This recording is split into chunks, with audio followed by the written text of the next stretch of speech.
नमस्कार, आप देख रहे हैं उज्जैन टीवी और मैं हूं आपके साथ गिरिजेश व्यास। आइए एक नजर डालते हैं उज्जैन की खास खबरों पर। पूर्व शिक्षा मंत्री जीतू पटवारी ने मौजूदा उच्च शिक्षा मंत्री डॉक्टर मोहन यादव पर लगाए भ्रष्टाचार के आरोप। मातृत्व सुरक्षा एवं अन्य मानकता के आधार पर चरक चिकित्सालय को मिला प्रदेश में तीसरा स्थान। 31 मार्च तक पुराने नियमानुसार लगेंगे टीके। 1 अप्रैल से 45 वर्ष से ऊपर आयु के लोगों को बगैर शर्त टीकाकरण शुरू होगा। रंगों और पिचकारी की खरीदारी तो की गई, मगर लोग समझ नहीं पा रहे कि घर में कैसे खेलें होली। और नगर प्रशासन एवं विकास मंत्रालय सचिव ने संतोष व्यक्त किया स्मार्ट सिटी के कार्यों एवं शहर की स्वच्छता पर।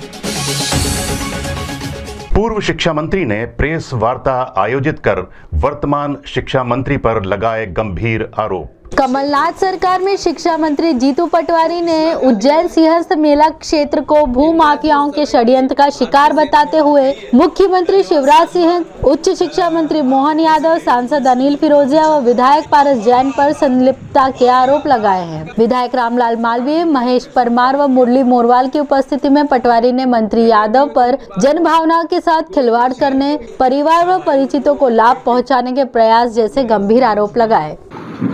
हम उज्जैन शहर की जनता से, प्रशासन से पूर्व में ही आगाह करना चाहते हैं, जिसमें मुख्यमंत्री, मंत्री, सांसद, विधायक सब धार्मिक भावनाओं का एक तरह से विरोध करने लगे और जो धर्म के नाम पर वोट लेने वाले लोग वो धार्मिक नगरी को लूटने लगे हैं, यह हमारा आरोप है। तीसरी बात आपने कहा मोहन यादव, विषय यह है कि उनकी हर जगह जमीन है, तो क्या हर जगह हम भूमि परिवर्तन नहीं कर सकते? आपके घर में चोर को चाबी दे दो और फिर ये कहो कि आप न्याय करोगे, कितना भरोसा किया जा सकता है? मेरा सवाल प्रशासन से आशंका है कि इस तरह का अन्याय न हो, कुकृत्य न हो। उससे पहले हम जागे, अगर सब हो जाता और फिर हम बात करते हैं तो आप कहते आप पहले सो रहे थे क्या? हमारा धर्म हमने निभाया। मातृत्व सुरक्षा एवं मानकता के आधार पर उज्जैन के चरक चिकित्सालय को प्रदेश में मिला तीसरा स्थान। भारत सरकार द्वारा लक्ष्य कार्यक्रम के अंतर्गत केंद्र और प्रदेश की संयुक्त टीम महिला प्रसव की जटिलताएं, labour room, operation theatre, ward व अन्य सुविधाओं का अपने तय मापदंडों पर निरीक्षण करती है। Civil surgeon doctor Sangeeta Palsania व डॉक्टर अभिषेक जीनवाल ने बताया कि AIIMS दिल्ली व चंडीगढ़ की विशेषज्ञ टीम ने अंतिम मूल्यांकन के पूर्व 7 घंटे का ऑनलाइन रिव्यू किया। पश्चात चरक अस्पताल को प्रदेश में तीसरा स्थान प्राप्त हुआ। तो भारत सरकार द्वारा ये 2017 से इनिशिएटिव लिया गया है और सारे जिला अस्पतालों में ये चल रहा है, 51 जिला अस्पतालों में। अब इसको स्टेप डाउन किया गया है, सिविल अस्पतालों को भी लक्ष्य कार्यक्रम के अंतर्गत लिया गया है और उसके बाद हमारे दूसरे अस्पताल जैसे कि कम्युनिटी हेल्थ सेंटर और PHC को भी लिया जाएगा। इसका इसका पर्पस ये है कि हमारे जितने भी शासकीय चिकित्सालय हैं उसमें इस तरह की गुणवत्तापूर्वक कार्य करके सुविधाएं उपलब्ध कराई जाएं जो कि प्राइवेट अस्पतालों में भी उपलब्ध नहीं है, जिससे कि हम हमारी मातृ मृत्यु दर और शिशु मृत्यु दर, जो कि वर्तमान में मातृ मृत्यु दर भारत की 130 है और शिशु मृत्यु दर भारत की 30 है, जिसको हमको मातृ मृत्यु दर को 100 से भी नीचे ले जाना है और शिशु मृत्यु दर को 10 से भी नीचे ले जाना है 2025 तक। तो लगातार हमें गुणवत्तापूर्ण कार्य करना है लेबर रूम में और मैटरनिटी OT में, और किसी तरह से हम लोगों को भारत को उस जगह पे लेके आना है जिस जगह पे आज हम कोविड वैक्सीनेशन के बाद है कि भारत सरकार ने कोविड वैक्सीनेशन का निर्माण किया, उपलब्ध कराई और कोरोना जैसे इतनी भयानक बीमारी से पूरे विश्व को मुक्त करने के प्रयास किए। सन 2016 से भारत सरकार द्वारा अब सुरक्षित मातृत्व प्रदान करने के लिए जितनी भी सरकारी संस्था हैं उनके लिए गाइडलाइन, लक्ष्य की गाइडलाइन की हैं, मापदंड अनुसार संस्थाओं को निर्मित करना है। तो जो डिस्ट्रिक्ट हॉस्पिटल उज्जैन है, क्योंकि उसका राष्ट्रीय स्तर का असेसमेंट हुआ था 18 और 19 जनवरी को, जिसमें भारत सरकार द्वारा जो नामित जो सदस्य थे उन लोगों ने इसका असेसमेंट किया, जिसमें से एक डॉक्टर चक्रवर्ती जो आंध्र प्रदेश के थे, एक डॉक्टर फैजल जो उत्तर प्रदेश के थे। उन लोगों ने सतत 2 दिन तक 7-7 घंटे हमारे लेबर रूम और ओटी का जो मापदंड अनुसार है उसका निरीक्षण किया। वैक्सीनेशन की पुनः शुरुआत 31 मार्च तक 60 वर्ष के ऊपर की आयु के लोगों को लगेंगे टीके और 1 अप्रैल से 45 वर्ष से ऊपर की आयु के लोगों को होगी शुरुआत टीके लगाने की। स्टॉक की अनुपलब्धता के कारण पिछले दिनों टीकाकरण अभियान पर रोक लगा दी गई थी। सीएचएमओ महावीर खंडेल द्वारा दी गई नवीनतम जानकारी के अनुसार अब 31 मार्च तक पुराने पैटर्न से अर्थात 60 वर्ष के ऊपर के वरिष्ठ जनों को टीके लगेंगे, मगर 1 अप्रैल से इसका दायरा बढ़ा दिया जाएगा और 45 वर्ष से ऊपर के नागरिकों को भी टीके लगना शुरू हो जाएंगे। इसके लिए किसी तरह के मेडिकल सर्टिफिकेट की अनिवार्यता नहीं रहेगी। डॉक्टर खंडेलवाल ने आगे बताया कि अब कोरोना पेशेंट को किसी तरह की दिक्कत का सामना नहीं करना पड़ेगा। चरक में 1 वार्ड बढ़ाया गया है और आरडी गार्डी में भी बेड की संख्या बढ़ा दी गई है। चरक में हमने एक नया वार्ड प्रारंभ कर दिया और कल से ही हमने आरडी गार्डी में भी 75 बेड ले लिए हैं। किसी भी मरीज को इलाज की कमी या बेड की कमी नहीं होनी। कोविड वैक्सीनेशन वापस पुनः उसी स्पीड से प्रारंभ हो गया है और 1 अप्रैल से 45 वर्ष से ऊपर के सभी लोगों को लगना शुरू हो जाएगा। मौजूदा माहौल का होली की खरीदारी पर कोई असर नहीं। पिचकारी, रंग गुलाल खरीदे जा रहे हैं। त्योहार तो त्योहार हैं, अपने होने का एहसास तो करवाते हैं। कोरोना काल को देखते हुए शासन प्रशासन ने कई दिशा निर्देश जारी किए हैं। प्रदेश के मुख्यमंत्री ने भी कहा है कि घर में मनाओ होली। ये बात सही है कि निर्देशों का लोगों के उत्साह पर विपरीत असर तो है, मगर फिर भी लोग बाजार में रंग गुलाल और पिचकारी की खरीदारी कर रहे हैं। कुछ सवालिया निशान जनमानस में हैं। मसलन इधर सब कुछ बंद तो फिर रविवार को होली का पूजन कैसे होगा? बगैर पूजन के होली कैसे जलेगी? होली पूजन का घर की सुख शांति और समृद्धि से भी संबंध होता है। होली का दहन सोमवार तड़के 4 बजे तक हो जाना चाहिए, मगर 6 बजे तक तो बंद की अवधि रहेगी। मुहूर्त में होली का दहन कौन और कैसे करेगा? ये बताइए, कोरोना की वजह से होली के त्यौहार पे और रंगों पे कितना असर पड़ा है? इतना असर नहीं पड़ा, अपने तो सब बढ़िया काम चल रहा है। और कौन कौन सी ब्रांड आई है, इस बार क्या आया है? कंपनी की ब्रांडेड है, लोकेट आपको वैरायटी मिली है और फ्लोरोसेंट गुलाल है और हर्बल गुलाल।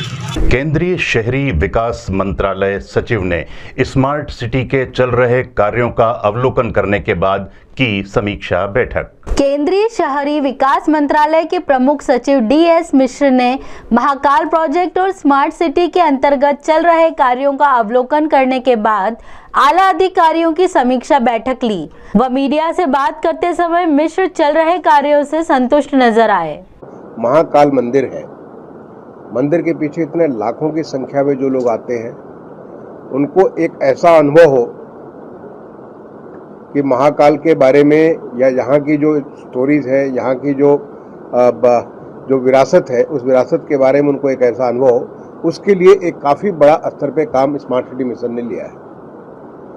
साथ ही साथ वहाँ पे जो 2 कुंड हैं, एक रुद्र कुंड है, रुद्र सागर है, और दूसरा एक छोटा रुद्र सागर है। ये दोनों कुंड को भी पूरा रीडेवलपमेंट करने का, वहाँ पे जो एक हेरिटेज की काफ़ी अच्छी बिल्डिंग बनी हुई है मंदिर के परिसर में ही, जहाँ पे महाराज बाड़ा को वहाँ पे उसको एक हेरिटेज बिल्डिंग बनी, उस हेरिटेज बिल्डिंग को कैसे यूज़ करेंगे इस कम्प्लेक्स के साथ, उसके आसपास के एरिया को करके पूरे परिसर को कितना बड़ा बना देंगे, क्योंकि यहाँ जो लाखों संख्या में श्रद्धालु देश से विदेश से पूरे दुनिया भर से जो लोग आते हैं, उनका एक आसानी से यहाँ पे पूरा सुगमता के साथ ये हो सके, इसके बारे में बहुत बड़ा काम स्मार्ट सिटी मिशन के माध्यम से कर रहे हैं। साथ ही साथ जो यहाँ पे जो सीवर का काम है, वाटर का काम है, आपकी जानकारी में होगा, यहाँ पे एक स्पोर्ट्स कॉम्प्लेक्स बना है। तो ऐसे बहुत सारे काम जो है हमारे जो मंत्रालय के माध्यम से जो तमाम सारे जो मिशंस हैं, उस मिशन के द्वारा और राज्य सरकार की मदद से, लोकल बॉडी जो स्थानीय बॉडी है उसकी मदद से बहुत सारा काम हो रहा है। आप पूरे उज्जैन शहर को देखिए कि जिस प्रकार की स्वच्छता मैंने देखा, जहाँ जहाँ भी जिस किसी सड़क पे गया, एक बहुत ही हाई स्टैंडर्ड की जो स्वच्छता हमको देखने को मिली। पुलिस प्रशासन द्वारा त्योहारों और कोरोना गाइडलाइन के मद्देनजर क्षेत्रवार शांति समिति की बैठकें आयोजित की जा रही हैं। उज्जैन के वजीर पार्क कॉलोनी में शुक्रवार रात्रि को शांति समिति की अहम बैठक आयोजित की गई। इस बैठक में समाज के वरिष्ठ लोगों के अलावा पुलिस व प्रशासन के अधिकारियों ने भाग लिया। यहां आम लोगों को आमंत्रित किया गया, जिन्हें समझाइश भी दी गई। दरअसल उज्जैन में लगातार कोरोना संक्रमण बढ़ता ही जा रहा है, जिसके कारण पुलिस प्रशासन ने यह निर्णय लिया कि शांति समिति के सदस्यों के माध्यम से समझाइश देकर लोगों को कोरोना गाइडलाइन का पालन कराया जाए। हाथों में चाबी के छल्ले, लाइटर, कलम और बैग में काव्य संकलन और तसव्वुर में रोमांटिक गीत गाता शहर की सड़कों को नापता एक गीतकार। उज्जैन के साहित्यिक जगत में अपने अंदाजों की खासियतों की वजह से कई साहित्यकारों को अलग से शहर पहचानता रहा। मसलन सारे शहर को पैदल नापते कामरेड राम रतन ज्वेल, चंपी तेल मालिश करने वाले कवि अंबाराम निर्भय। इसी श्रृंखला में एक और नाम है गीतकार शिवदान सिंह सांवरे। अजीबोगरीब व्यक्तित्व, जिसमें आप चाहें तो देवानंद, राजेश खन्ना, जॉनी लीवर और केशव मुखर्जी तक देख सकते हैं। शहर की सड़कों पर हाथ में चाबी के छल्ले, चेन, लाइटर लटकाए कहीं भी दिख जाएंगे। जन सहयोग से 4 काव्य संकलन निकालने वाले यह गीतकार 24 घंटे रोमांटिक मूड में दिख जाएंगे। मंचों और आकाशवाणी पर अपने गीत सुनाने वाले शिवदान सिंह सांवरे से हमने भी चर्चा की। सरे राह चलते चलते। कविता में आपको किस तरह की कविता पसंद है? कविता रोमांटिक कविता है। और आपके संकलन वगैरह प्रकाशित हुए? हाँ, 4 कविता संकलन प्रकाशित हुए। कौन कौन से? फिर वही तलाश, तय हुआ इस तरह, खुशबू तुम्हारे प्यार की। और मंच पे भी जाते हैं आप? मीत मेरे मन के, हाँ मंच पे भी कई बार आया। आपके आदर्श कवि कौन है जिनसे आप प्रेरित हुए? गोपाल दास नीरज। और उज्जैन में हमारे मोहन सोनी थे, उनसे सवाल। खड़ी हिंदी में भी लिखते हैं, मालवी में भी लिखते हो क्या? नहीं, मालवी में नहीं, हिंदी में केवल। खड़ी हिंदी में लिखते हो? वो लयबद्ध गीत है।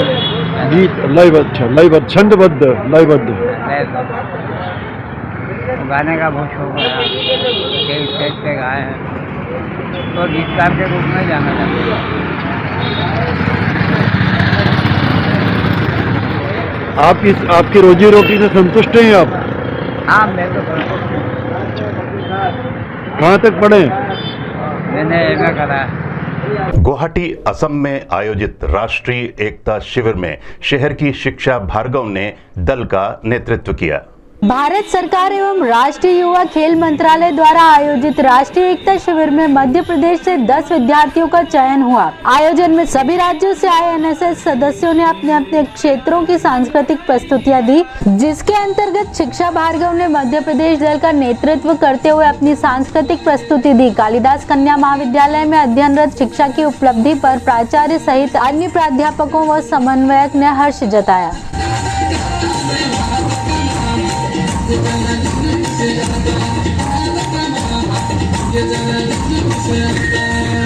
संदिग्ध अवस्था में मौत होने की सूचना निजी अस्पताल द्वारा दिए जाने पर पुलिस ने शव बरामद किया और पोस्टमार्टम करवाया। उपकेश्वर चौराहा निवासी 42 वर्षीय विजय पिता नारायण जायसवाल को निजी अस्पताल में उपचार हेतु भर्ती कराया गया था। मृत्यु होने पर अस्पताल द्वारा मृत्यु संदिग्ध मानते हुए पुलिस को सूचना दी गई। पुलिस ने शव बरामद कर जिला अस्पताल में पोस्टमार्टम करवाया।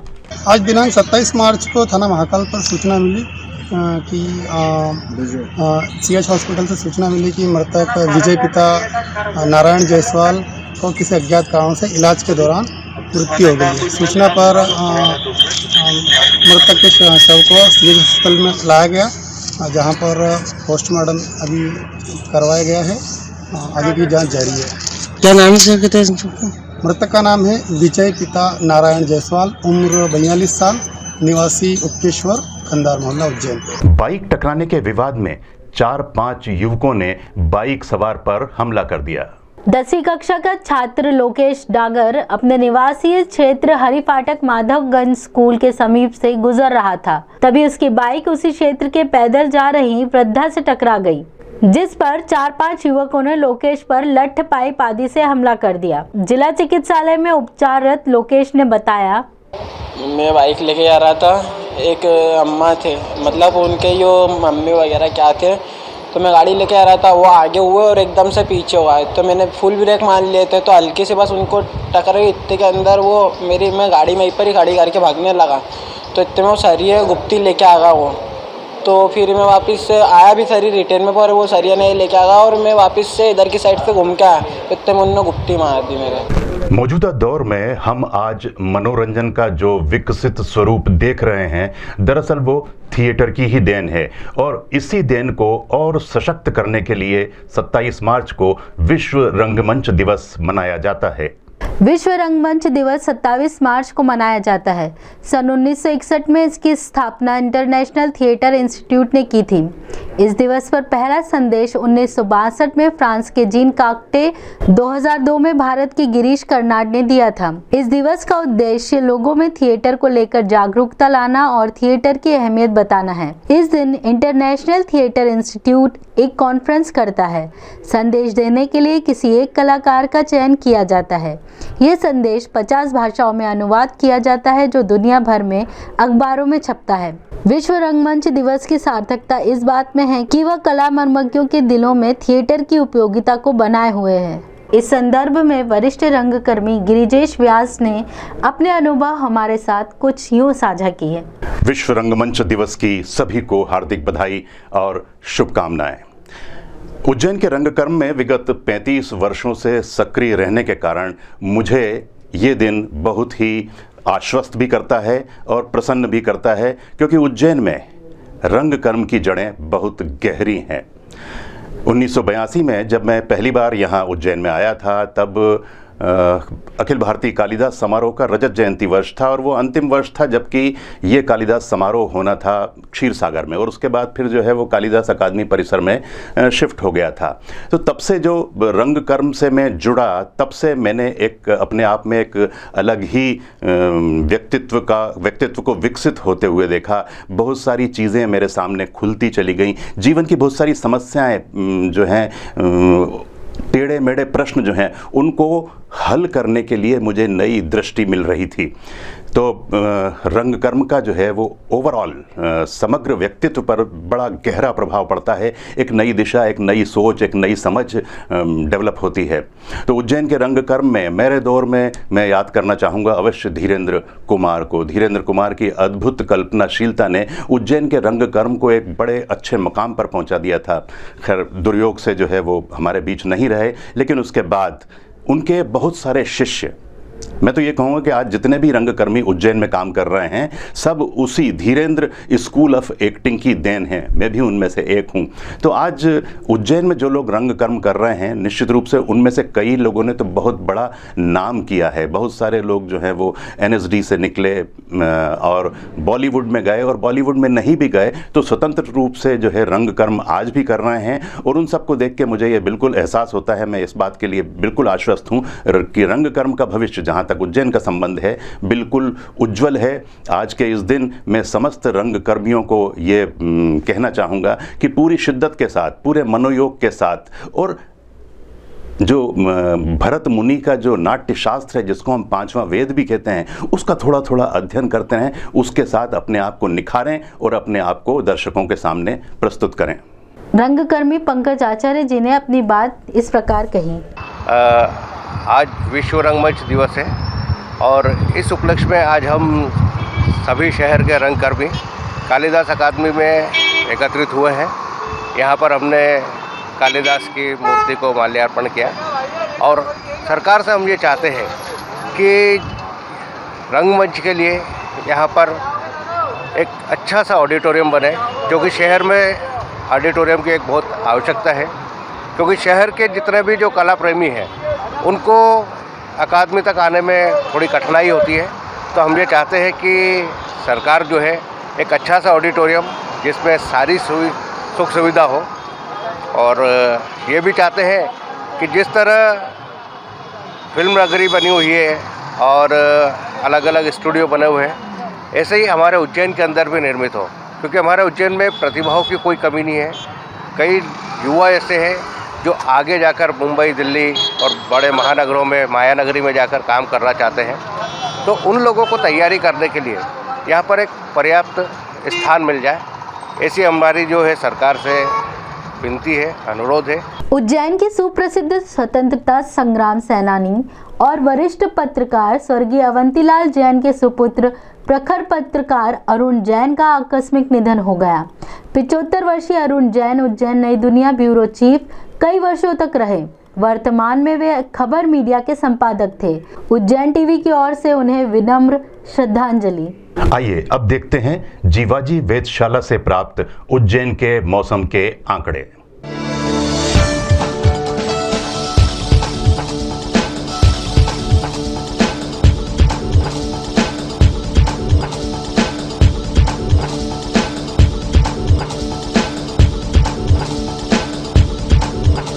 अंत में प्रमुख समाचार एक बार फिर। पूर्व शिक्षा मंत्री जीतू पटवारी ने मौजूदा उच्च शिक्षा मंत्री डॉक्टर मोहन यादव पर लगाए भ्रष्टाचार के आरोप। मातृत्व सुरक्षा एवं अन्य मानकता के आधार पर चरक चिकित्सालय को मिला प्रदेश में तीसरा स्थान। 31 मार्च तक पुराने नियमानुसार लगेंगे टीके। 1 अप्रैल से 45 वर्ष से ऊपर आयु के लोगों को बगैर शर्त टीकाकरण शुरू होगा। रंगों और पिचकारी की खरीदारी तो की गई, मगर लोग समझ नहीं पा रहे कि घर में कैसे खेलें होली। और नगर प्रशासन एवं विकास मंत्रालय सचिव ने संतोष व्यक्त किया स्मार्ट सिटी के कार्यों एवं शहर की स्वच्छता पर। तो ये थे उज्जैन के समाचार। उज्जैन के ताज़ा समाचारों के लिए देखते रहिए उज्जैन टीवी। साथ ही उज्जैन टीवी की YouTube चैनल को लाइक भी करिए और सब्सक्राइब भी। नमस्कार।